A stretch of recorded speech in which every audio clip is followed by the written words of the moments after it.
Sejam todos muito bem-vindos e muito bem-vindas a mais esse vídeo do InResidence. Eu sou Igor Campos.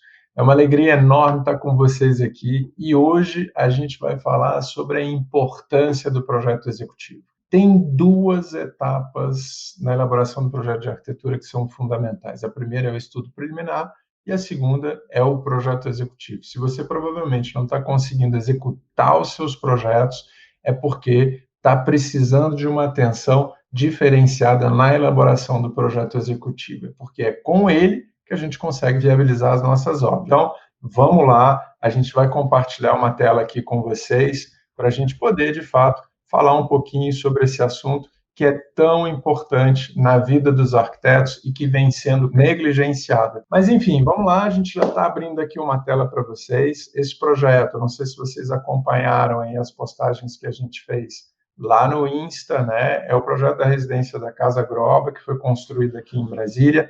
E como eu falei para vocês, existem duas etapas que são fundamentais na elaboração do projeto de arquitetura. A primeira é o estudo preliminar.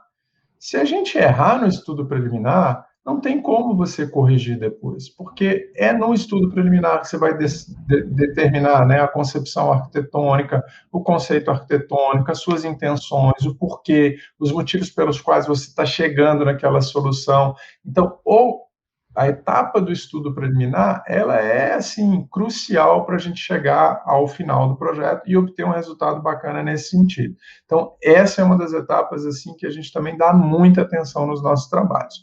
Claro que tem algumas etapas intermediárias, mas a mais importante, depois dessa do estudo preliminar, é o projeto executivo. E o projeto executivo elaborado com uma série de princípios e baseado numa série de processos que a gente tem nos nossos respectivos escritórios. Primeiro, é a elaboração do plano estratégico de produção, que a gente fala muito para os nossos alunos do projeto 100%, a importância de se ter um plano estratégico de produção, né? Se você tem realmente um destino, você precisa estabelecer uma rota clara e objetiva para isso, porque senão qualquer caminho, enfim, de alguma maneira, poderia te levar lá e não vai levar realmente para você conquistar aquilo que você deseja.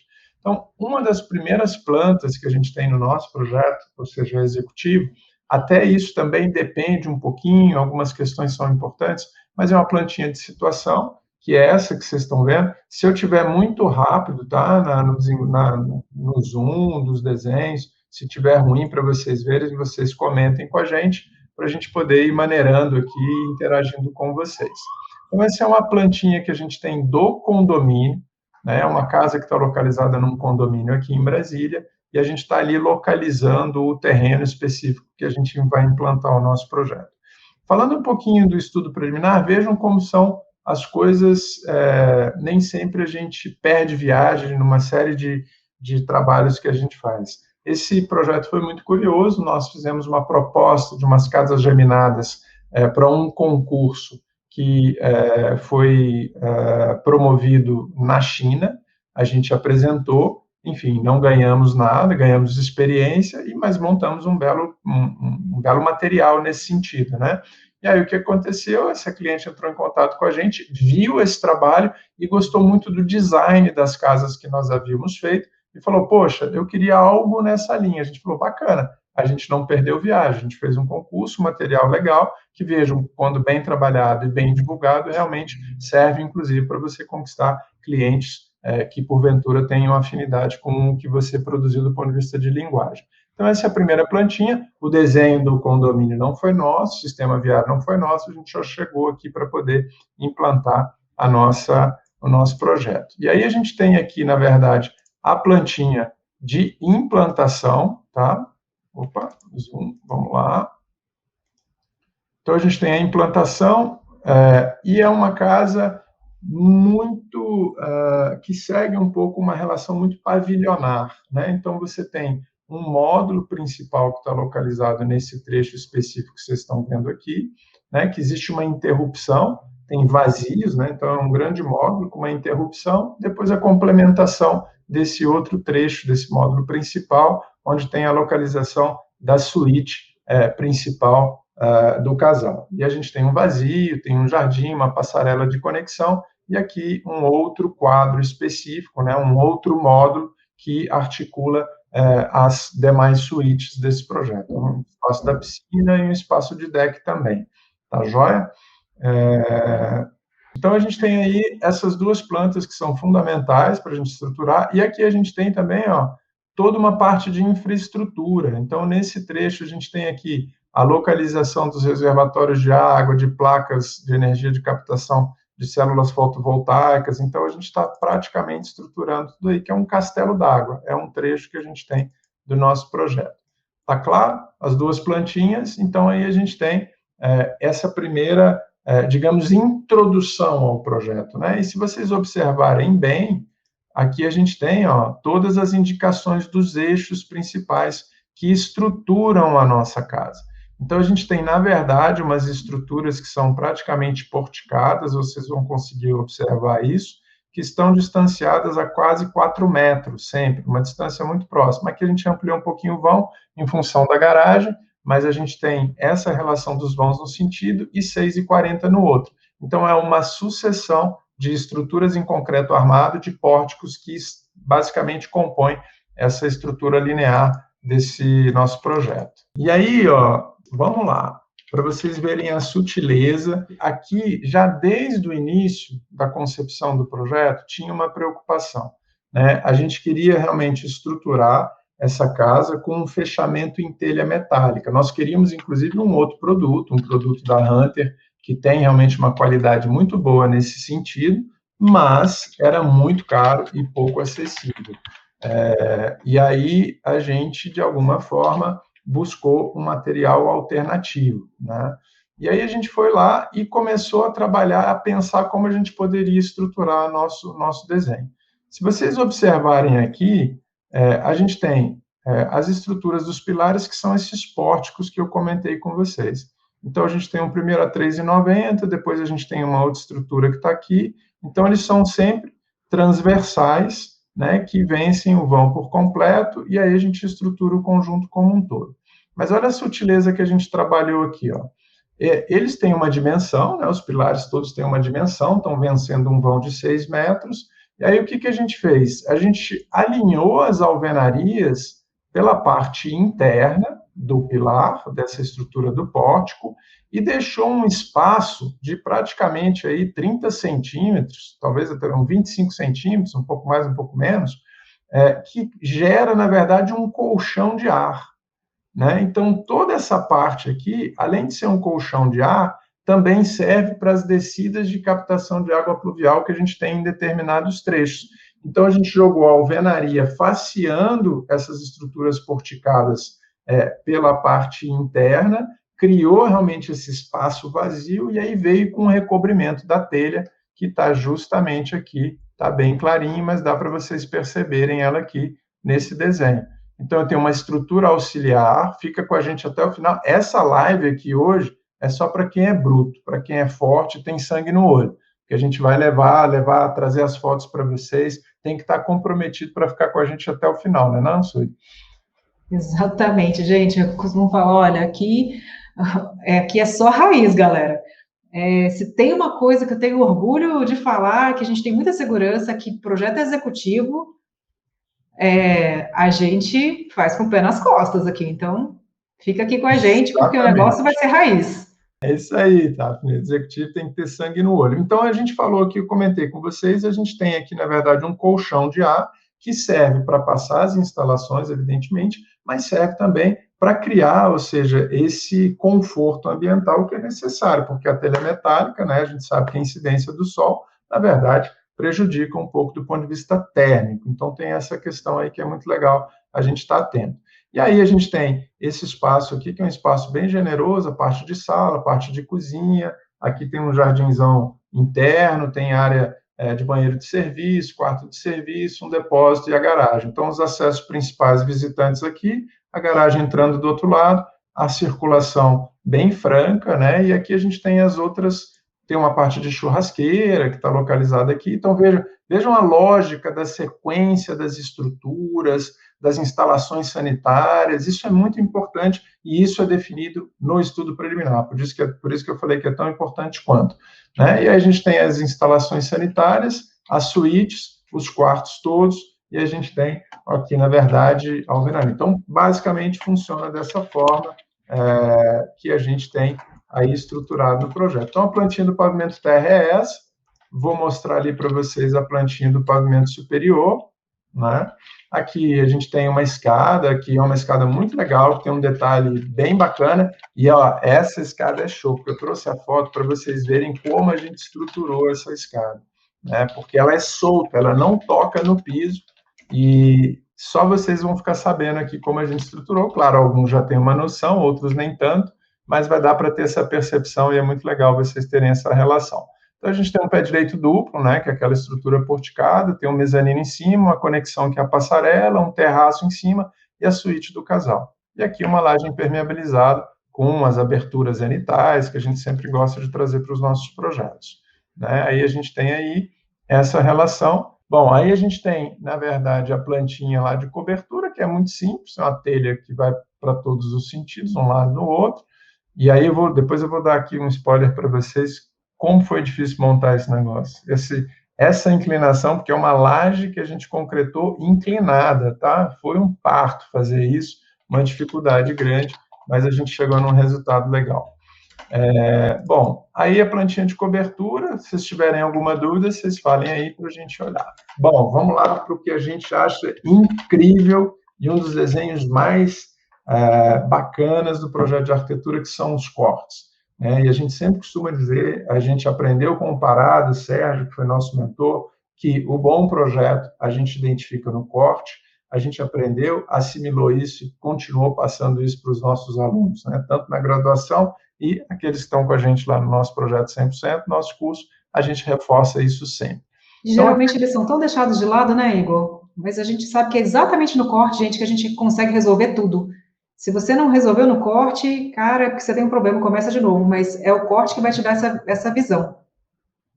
Exatamente. Aí, ó, a gente tem todas as informações. Olha que bacana. Essa laje que a gente fez uma laje em concreto aparente, né? Então, o que que a gente fez? A gente fez umas vigas invertidas, ó. E aqui, ó, de novo, não tem CAD, é Revit, é BIM, cara, o raciocínio construtivo tem que estar na cabeça de vocês. A ferramenta que vocês vão utilizar, vocês escolhem aquela que for a mais conveniente para vocês. Aqui a gente está com tudo, ó. Eu estou com as ferragens, os estribos desenhados, eu peguei o desenho, fiz a compatibilização, dá trabalho? Dá. A gente fez no CAD, mas está aí, está impecável, o desenho foi executado sem problema nenhum. Então, não é desculpa para não se fazer um bom projeto de arquitetura no CAD, um bom projeto, né, executivo de arquitetura, seja no CAD, seja no Revit, seja no ArchiCAD. O fato é que, inclusive, alguns desenhos do Revit precisam ser melhor trabalhados para a gente chegar numa relação como essa. Olha a sutileza que eu falei para vocês, a escada não toca no chão, ó. Então ela tem uma soltura que dá um sombreamento bem legal, é uma percepção muito bacana. Então a gente tem aqui as vigas invertidas que nós fizemos, a laje em concreto aparente, que estrutura, né, praticamente todo o pavimento superior. A gente trabalhou com os recuos aqui também, para proteger as esquadrias, um pouco desse sombreamento. Uma laje muito bacana, que a gente conversou, discutiu muito com o engenheiro, que vence um vão de praticamente 7 centímetros e ela está pendurada nas estruturas porticadas superiores. Então, 7 metros, 7 metros. 7 metros, um raciocínio bem legal do ponto de vista construtivo, tá, gente? Isso aqui é legal. Ali a gente tem com os baldrames, esse projeto foi todo compatibilizado, daí o resultado que vocês estão vendo, né, da quantidade de informação que a gente tem. E olha, lembrando, mais uma vez, né, Igor, que a compatibilização, gente, ela não é feita só no executivo, não, tá? Essa compatibilização, ela vem acontecendo desde o estudo preliminar. Quando a gente faz um lançamento estrutural, lá no estudo preliminar, a gente vem conversando com os outros projetistas para validar as nossas intenções de projeto.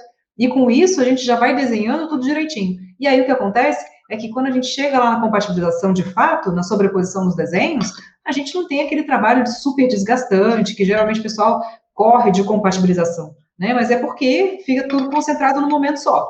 E quando a gente dilui isso no processo, a vida da gente fica mais fácil, né? Bom, aí a gente tem, aqui acho que eu já comentei praticamente tudo, e aí dá para para a nossa amiga Bárbara ver no corte no outro sentido, que na verdade é muito simples, Alon. São duas águas que a gente tem, e na verdade isso aqui, esse volume que vocês estão vendo aqui é uma grande cobertura, né? Porque o telhado está indo ali de fora a fora, etc. E aí começam as chamadas, ó, dos detalhes. Aqui a gente tem a chamada dos detalhes, né? Então, lembrando que a estrutura, ela está aqui, ó, a minha viga está aqui, esse desenho foi feito dessa forma intencionalmente, então a gente tem isso justamente para poder estruturar a telha, para poder chegar nessa solução. Aqui a gente recuou, cortou um pouquinho o terreno, para a casa ter uma proporção adequada, a gente precisa de ter essa relação das medidas coerentes, certas, proporção, delicadeza no trato na hora que a gente for elaborar um projeto. Então, a gente desceu em torno de 50 centímetros a 45 centímetros aí em relação ao nível, e o terreno já caía um pouquinho, então a gente chegou a essa solução. Então, aqui a gente tem as marcenarias, as portas, a escada que vocês estão vendo, o mezanino lá em cima, aqui toda a parte da laje inclinada, né? Aqui uma estrutura auxiliar, ó, que vocês estão vendo aqui, é um perfil, um metalon com os parafusos. Eu tenho uma foto que eu vou mostrar para vocês também, e a telha que vem por cima, fazendo todo esse recobrimento. Ali tem um rufinho, como é que chama? Um trechinho da cumieira lá, esqueci o nome agora. E aí a laje impermeabilizada que a gente tem no outro sentido. As zenitais que estão aqui, eu esqueci de buscar o desenho, tá? Me pediram ainda a zenital, mas no outro momento a gente traz para vocês também. E aqui o outro trecho do nosso corte. Aqui já é um corte que a gente está passando. Um detalhe legal, eu esqueci de comentar em função do corte anterior, a gente está com as lajes e as vigas invertidas. Então, a gente tem, na verdade, a laje, né? Tem uma camada de EPS, um grande isopor que recobre para fazer esse enchimento que vocês estão vendo aqui. E sem sobrecarga, né? Sem sobrecarga, para aliviar toda a estrutura. E depois a gente vem e faz um pequeno capeamento aqui, uma lajezinha muito simples, para poder fazer o piso, nivelar tudo direitinho. Então, está aí o desenho, né? Ou seja, o corte no outro sentido. As elevações que a gente fez, tá? A gente tem os mapeamentos todos das esquadrias, essas aqui são as esquadrias grandes, então a gente teve que criar uns montantes diferenciados, trabalhou a composição, os painéis. Foi um parto fazer isso aqui, porque a gente teve que tirar os moldes, né? Porque é o plano inclinado, quando o cara vai executar, tem que vir tirar o módulo, cortar direitinho, para poder realmente estruturar. Aí, assim, ó, uma coisa legal que eu estava comentando com vocês, tomem muito cuidado com essas soluções, tá? Essas soluções, elas são legais, elas trazem um desenho diferenciado, mas elas encarecem significativamente. Por quê? Porque tem que tirar molde, as estruturas, elas são, de fato, diferenciadas, as esquadrias, elas precisam ter perfis internos para poder realmente estruturar melhor esse vão das esquadrias, né? A execução não é uma execução fácil, então, às vezes, a gente bola um desenho que é um desenho legal, mas se não tiver dentro do orçamento do cliente, a gente pode estar dando um tiro no pé, ou seja, deixando de viabilizar um dos nossos projetos com base, eventualmente, num capricho ou numa intenção que a gente tenha de resolver o trabalho de uma maneira interessante, mas que, às vezes, não é a mais recomendada, né? Bom, aí tem as elevações, aí a gente fala, é aquilo que a gente sempre fala, né? Vejam, o projeto executivo, ele é um projeto que ele é recorrente. Manual, né? E ele é recorrente, né? Você vem do geral, as plantas gerais, os desenhos gerais, os cortes, etc. Depois a gente vem para as ampliações, né? A gente vai ampliar todas as áreas, vai chamar as bancadas. Então, normalmente, as ampliações, né, de banheiros e de cozinhas, a gente faz na escala de 1 para 25, e aí a gente vai detalhar um pouquinho melhor, colocar as informações, chamar os detalhes das bancadas. Aqui a gente está com a paginação de piso, chamando os detalhes de encontro, aqui é o detalhe onde está localizado, a projeção da bancada, né, as bases das bancadas. Então, tem uma série de informações específicas de cada trecho. Aqui é uma laje impermeabilizada, a gente só colocou em função do nível, e aí vem os desenhos das bancadas, né? Então, a gente tem ali o desenho da bancada, a especificação, né? Ou seja, o acabamento, o detalhe que a gente está querendo trabalhar nesse sentido. Aqui, opa, peguei um erro, ó, faltou a informação de onde é que está o desenho. E aí aqui a gente tem a bancada da cozinha, o cooktop, e aí as informações que estão ali localizadas, certo? Olha, a Bárbara Dúvidas? está perguntando qual que é o tamanho da prancha normalmente, né? Bárbara, isso vai depender tanto do projeto, mas, assim, se a gente puder escolher, eu sempre escolherei uma A1. Que eu acho que é essa aqui, tá, Bárbara? Eu te confesso, tenho a Mas impressão que... eu acho a A0 tão difícil de manusear na obra, assim, sabe? Então, eu tenho uma preferência pela A1, mas vai depender. Tem projeto que não cabe, né? Tem projeto que é mais comprido, enfim, daí vai variar, tá? E aí tem os detalhes de encontro de piso, que estão chamados ali, a gente trouxe para cá, aqui tem o detalhe da saia, tá vendo? Olha lá, como é que a gente está fazendo as bancadas, tem o detalhe do rodapé embutido e algumas informações que estão aí discriminadas já na própria prancha. E Claro. observe que, na verdade, cada desenho vai ter uma escala adequada, né? Para a quantidade de informação que a gente precisa colocar naquele desenho. Então, nos ambientes maiores, a gente faz um para 25, mas bancada geralmente é um para 10. Detalhamento de piso, geralmente faz um para 2 ou um para 1. Vai depender também da quantidade de informação, tá?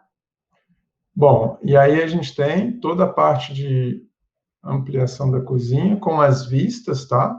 O que que acontece? A gente, na verdade, tinha um armário que dividia a parte de estar da cozinha, então a gente desenhou, detalhou direitinho, colocou as informações todas lá.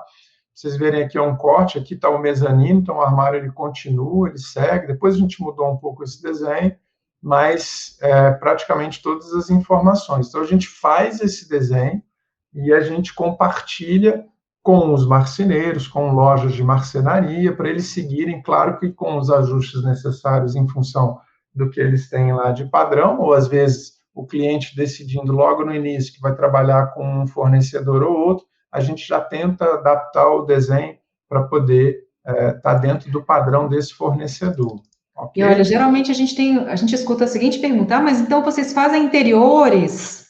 Porque a gente desenha marcenaria? Olha, se você considerar que fazer interiores é desenhar marcenaria para compatibilizar com os pontos de instalação, sim, a gente faz interiores. E aí sim, a gente faz a paginação das paredes, né? Por quê? Porque está tudo ligado. Então, a gente traz para o escritório todas essas tarefas, essas responsabilidades, justamente porque a gente precisa dar essas respostas, né, que, de uma forma eficiente para o projeto, para alimentar o projeto, a obra e deixar o cliente satisfeito. Porque no final de tudo isso, gente, tudo que a gente está fazendo é pela satisfação do cliente. Isso a gente não pode esquecer jamais, né?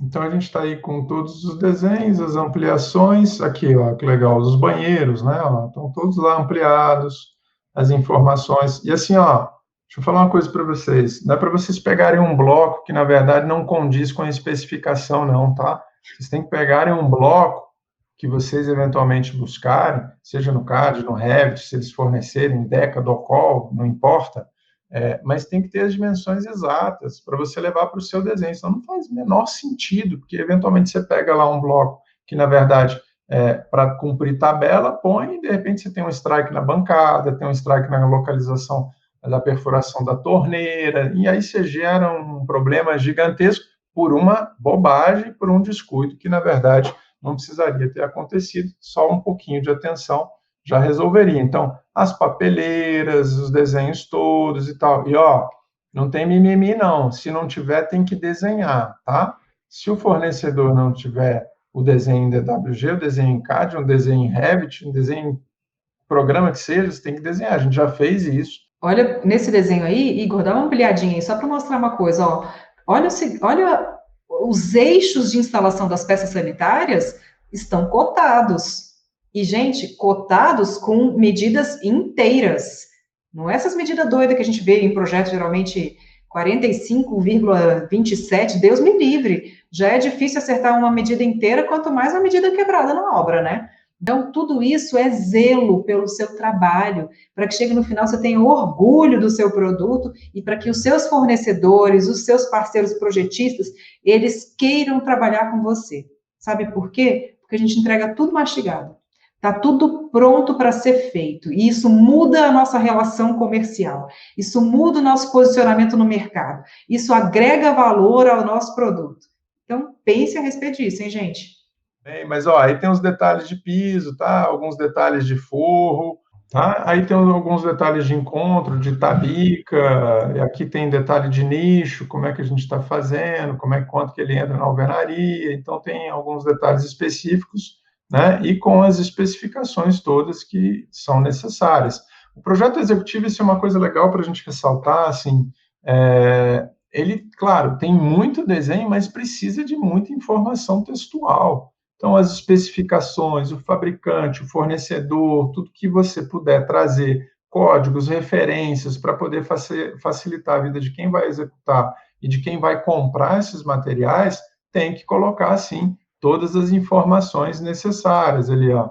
Porcelanato, tal, retificado, referência, tal, Porto Belo, a área específica que colocou aqui, enfim, placa maciça, referência, tem que fazer uma especificação decente, gente. Não é fazer uma especificação tosca. Uma vez, uma aluna da pós-graduação me perguntou, mas quem é que faz as especificações de projeto para você? É você que é responsável pela especificação. E isso também é muito legal, né, Igor? Porque a gente aprende um monte, gente. É a oportunidade que a gente tem de estar, assim, se reciclando todos os dias. Como é que funciona aquele material, qual que é a adequação dele. Inclusive, para você ter uma especificação efetiva, né? Saber se funciona. Porque senão, depois que der problema lá na obra, depois de 1 ano, 2 anos, a responsabilidade vai ser sua também, né? Se vocês observarem ali, a gente tem laje de concreto com impermeabilização, manta asfáltica, base, asfalto modificados, polímeros, estruturas, armaduras, a especificação da impermeabilização, o tipo, qual que é a espessura. Como é que a gente aprendeu isso? Perguntando. Pega o telefone, liga para o fornecedor, pede para ele te mandar uma especificação, um produto que ele tenha num catálogo, para você poder ter essa informação, porque é só assim que você vai conseguir ter uma descrição completa, realmente, ou seja, do que você pretende especificar. Então, isso é fundamental para a gente chegar nessa solução. E uma outra participação aqui de um colega muito legal aqui de Brasília, a gente bolou toda a estrutura, a gente sempre fala isso para vocês. Quando a gente está elaborando um projeto executivo, não tem desculpa para você chegar com os seus desenhos sem solução para determinadas coisas. Você tem que propor uma solução. Por mais absurda que ela possa te parecer, proponha e chegue com ela para conversar com um colega.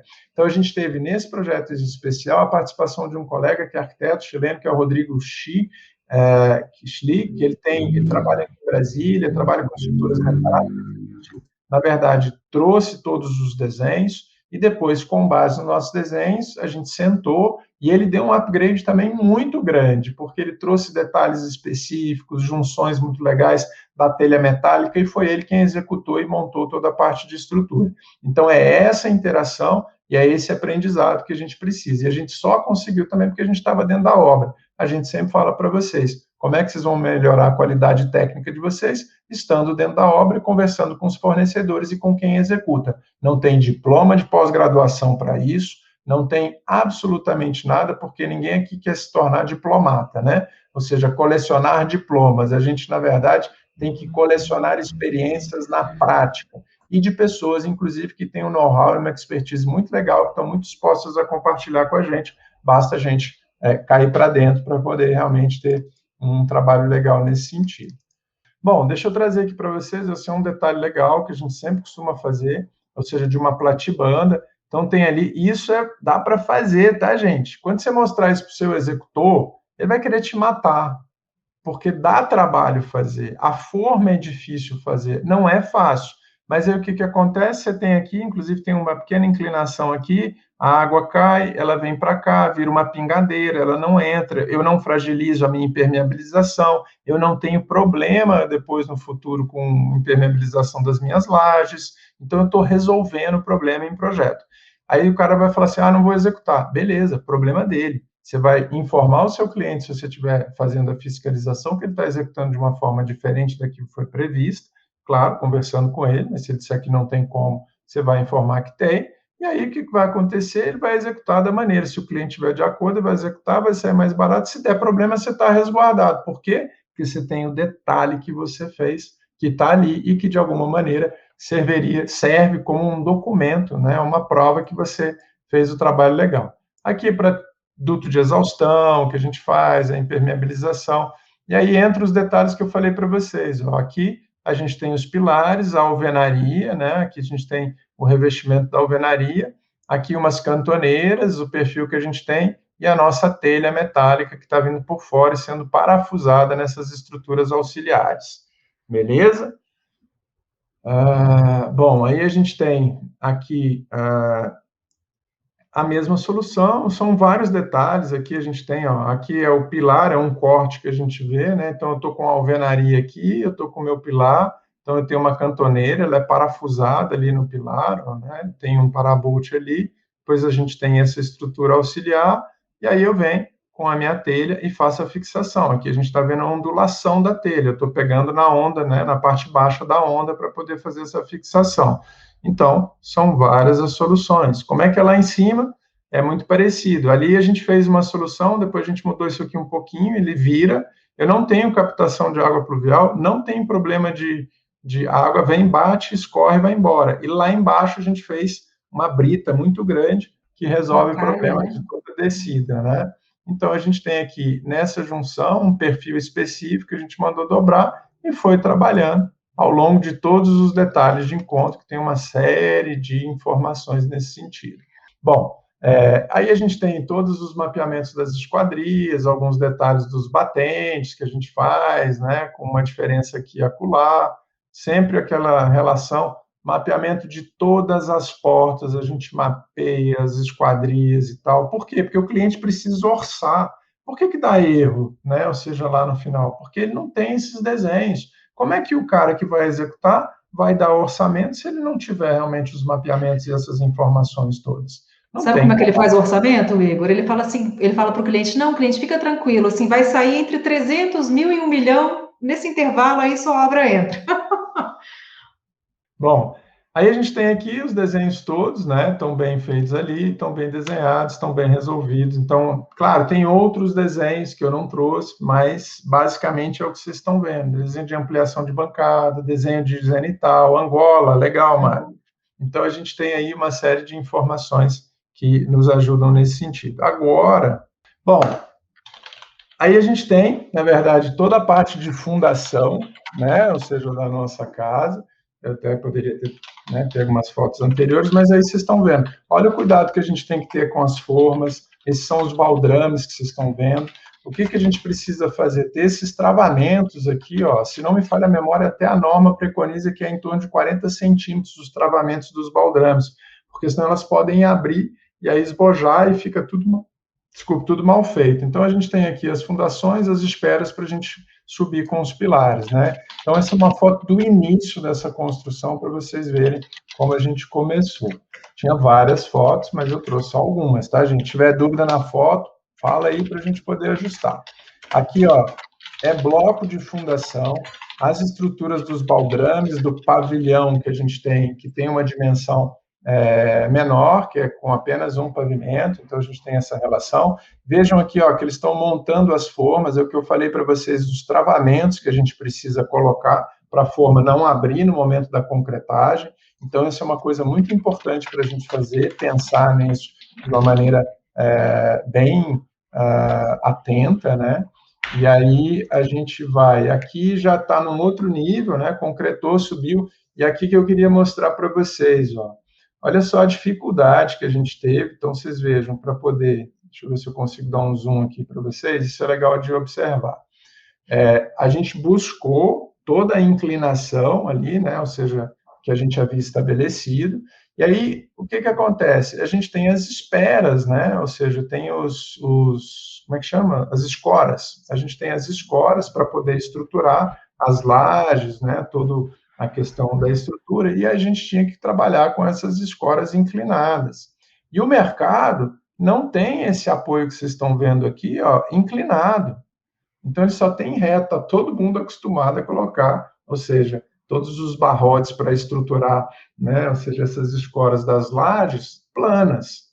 Quando você vem para uma laje inclinada, não existe. O que a gente teve que fazer? Colocar uma cunha de madeira aqui, cunhar realmente, para poder pegar os ângulos e poder estruturar isso, para poder escorar de uma maneira certa, de uma maneira adequada. Olha a complexidade que foi para a gente fazer um desenho que aparentemente é simples, né? Não é um desenho muito complicado, mas que demanda realmente uma atenção redobrada nesse sentido. E é o que eu falei para vocês. A quantidade de escoras é maior, a gente precisa ter uma atenção redobrada nesse sentido para poder executar da maneira correta. Então, tem todos uns detalhes que a gente precisa verificar se aquilo que de fato a gente está sugerindo como solução arquitetônica é uma boa alternativa, sobretudo do ponto de vista de custo, beleza? Bom, vamos lá para uma outra fotinha para a gente ver aqui como foi sendo executado. Aí dá para ver uma foto um pouco melhor, né? As escoras que vocês estão vendo. Ali já tinha sido concretado, né? A laje do mezanino, que a gente fez essa laje. Ali que estão os pilares, ó, que vocês estão vendo, né? Aqui, esses são enfim, os funcionários que trabalharam com as escoras. Uma outra coisa importante, que o que encarece realmente uma obra é a quantidade de tempo que essas escoras ficam alugadas e ali, né? Ou seja, enfim, durante o período de execução. Então, quanto mais inteligente for a logística e mais rápido for o processo, a gente consegue resolver da melhor maneira possível, certo? Diga lá, Guilherme, qual é a dúvida? Aqui tem alguma outra foto para vocês observarem, também uma outra foto no outro sentido. Aqui tem uma escadinha aqui que levava ali, né, que eles tinham feito funcionários, e, enfim, para o pavimento superior. E olha um pequeno detalhe aqui que eu estou mostrando para vocês. Aqui dá para vocês observarem que são os pórticos que a gente está mostrando, tá, gente? A cada 4 metros, nesse sentido, aproximadamente, eu tenho essa linha de pórticos da estrutura que foi concebida, e eu tenho um vão de aproximadamente 6 metros e alguma coisinha nesse trecho aqui. Então, é essa sucessão realmente das estruturas que foi feita dessa maneira. Como é a concretagem das vigas inclinadas? Na verdade, a gente concretou, acho que tem até umas formas ali, a gente usou um concreto autoadensável, ele é mais... espesso, né? Não, na verdade é o contrário, ele é mais flexível, mas ele tem uma pega mais rápida, né? Então, você joga lá o concreto, e aí ele adensa rapidinho. Então, a gente fez com o concreto autoadensável. E aí o pessoal, acho que tem umas fotos ali, foi um parto concretar, tá, Guilherme? Porque a gente fez isso, inclusive, estava chovendo, estava um rolo danado. Então, assim, ninguém vê os bastidores para a gente chegar e conquistar o sucesso da gente lá. A gente está trazendo para vocês aqui. Não chegou a escorrer na caixaria da forma, né? Não, é tranquilo. Até eles fizeram suportes, foi bem tranquilo nesse sentido, tá? Então, assim, vocês verem, dá trabalho, mas ninguém faz projeto assim, pronto, tira foto, tá maravilhoso. Não, a gente precisa realmente dedicar um tempo necessário para conquistar um resultado legal Olha lá, ó. Aqui dá para ver direitinho, então a gente veio com os mangotes aqui, veio a concretagem, as formas que foram colocadas aqui, ó. Aqui teve uma contenção, as ferragens todas da laje que estão ali jogadas, e a gente veio e fez a concretagem, né, já com a junção das estruturas, então funcionou super bem, não teve problema, e é um concreto que realmente tem uma pega diferenciada nesse sentido, e aí tudo estudado, né, discutido com os engenheiros para chegar no resultado onde a gente chegou. Bom, vamos adiante. Olha ali, a gente já tem... Essa foto eu gosto muito de mostrar, está um pouquinho fora de ordem, tá, gente? Não consegui a tempo planejar direitinho isso para vocês, mas eu gosto muito dessa foto para vocês verem aquilo que a gente falou. Eu tenho os meus pórticos que estão ali, estruturalmente em concreto, e aí eu estou com toda essa estrutura auxiliar em aço, que foram aqueles detalhes que eu mostrei para vocês, ó. Essa estrutura para receber a telha. Então, eu tenho uma série de terças aqui que são necessárias, um acabamento que a gente fez até por fora, contrariamente ao que a Sui fez no projeto anterior. A gente achou... Porque, assim, ó, né, não tem... Nada é fácil, tá, gente? Nada é dado. Aí você concreta, claro, o concreto, às vezes a forma abre um pouco, às vezes você tem lá uma imperfeição lá na quina. Se tivesse ficado perfeitinho, talvez a gente tivesse feito isso por dentro. Como não ficou, esse arremate que a gente fez, inclusive, ele corrige algumas dessas imperfeições, mas a gente precisa estar atento, estar dentro da obra para poder, de fato, dar a solução, porque, do contrário, vão dar no seu lugar e o resultado não vai ser bacana. Então, aí dá para ver direitinho. E a gente tem as lajes aparentes, né? Então, a gente queria realmente concretar toda essa estrutura. Então, essa laje aqui, depois eles pintaram, porque a concretagem também não ficou muito legal, mas as lajes inferiores ficaram muito boas, a gente ficou com concreto aparente, que era o que a gente queria obter como resultado final. E, de novo, né, aqui a gente tem laje em concreto aparente, ali, então a gente foi para essa linguagem, que é o que a Sui comentou. E aí a gente tem já, né, concretadas, alvenarias, vocês estão vendo ali, as vedações estão sendo fechadas, a gente tem essa viga lateral, o pórtico, a estrutura toda que está montada ali, e aí o projeto que vai avançando. Eu gosto muito dessa foto, que dá para vocês verem aqui, ó, a passarela que eu comentei, que tem em torno de 7 metros aqui, ó, ela tem em torno de uns 30, 40 centímetros, não tem proteção, foi uma solução muito legal, que a gente discutiu com o engenheiro, e ele pendurou essa estrutura nessa nossa laje que a gente fez inclinada. Então, tem aí o desenho, e esse é uma foto que a gente tirou justamente do vazio, né, dessa estrutura toda. E aí, olha que legal a escada, né? Ela não toca no chão, a gente tem uma viga aqui, uma escada plissada, né, que a gente concretou, e aí chega nessa solução que vocês estão identificando aí. Uma outra foto que a gente tem, né, ou seja, as lajes todas prontas e tal. Aqui a área do terraço. Isso é bem legal de vocês observarem, que eu falei, né? A gente tem as vigas invertidas, e aí eu tenho um fechamento aqui com EPS, que é um grande isopor, para não sobrecarregar a estrutura. Depois eu venho com um capeamento, com um pequeno contrapiso, para poder resolver essa minha questão do desenho. E aqui é um vazio mesmo que a gente tem. E aí as vedações sendo concluídas do projeto.